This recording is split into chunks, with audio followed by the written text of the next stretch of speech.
Thank you, Chair Byer, Vice Chair Finley, members of the committee. For the record, my name is Christine Drazen. I am State Representative for House District 39, and I'm also the House Republican leader. And I am here today in support of Senate Joint Memorial 5.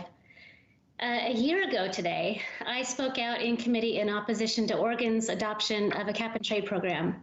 And today I am honored to be with you in support of an alternative.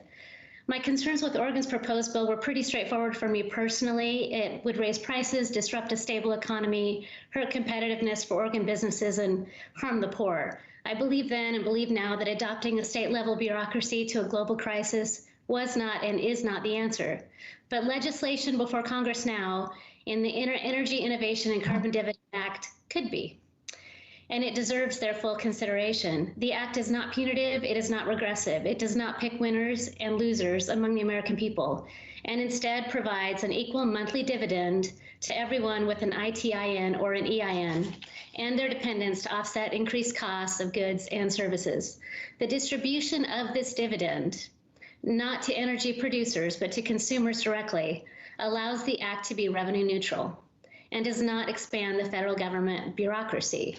The act exempts the diesel fuel that farmers rely on to raise our food on their farms. It recognizes the impacts of the new carbon fee and not only pauses EPA regulations on emissions, but also creates a border carbon adjustment to protect jobs and families.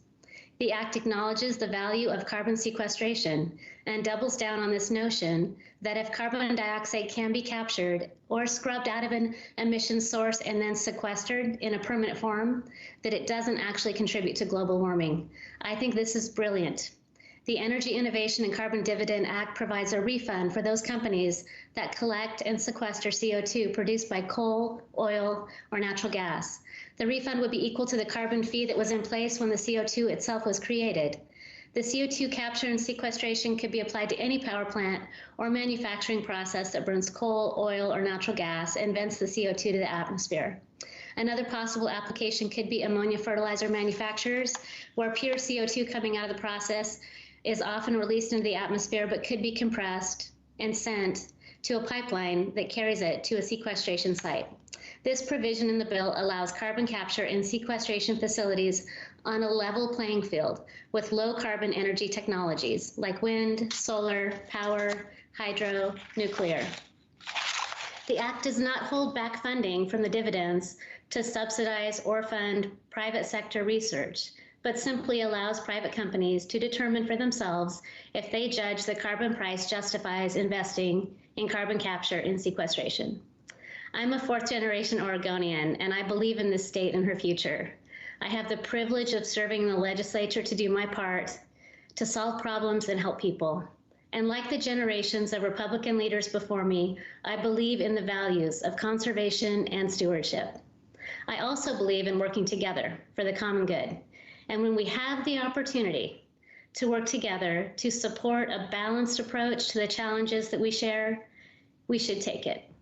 The Energy Innovation and Carbon Dividend Act is not perfect, but it is an opportunity and we shouldn't squander it. It's an opportunity for Congress to stop playing small ball on climate. It's an opportunity to level the playing field for businesses that operate under the onerous state-level regulations that we have put on energy in our own state. It's an opportunity to recognize Oregon's innovations and contributions to our nation's low-carbon future, to support access to reliable, affordable, low-carbon energy sources, and incentivize carbon sequestration. This is an opportunity to urge Congress to act on a proposal that supports our shared commitment to steward Oregon's unrivaled land, air, and water without sacrificing jobs or putting families or our economy at risk. For the skeptics, and there are many, I would like to acknowledge the dangers that are present in such sweeping reforms. The devil is always in the details, and this act is not yet finalized. But as the process continues to move forward, I would encourage our congressional colleagues to resist burdening the act with bureaucratic bloat, preferential treatment, pork spending, or backroom deals, and instead hold to the strength of a clear proposal that reduces emissions, protects consumers, encourages private sector innovation, and with that, I feel confident we can maintain bipartisan support. In closing, I would like to thank Elizabeth Gracer Lindsay, my opponent from my 2018 campaign.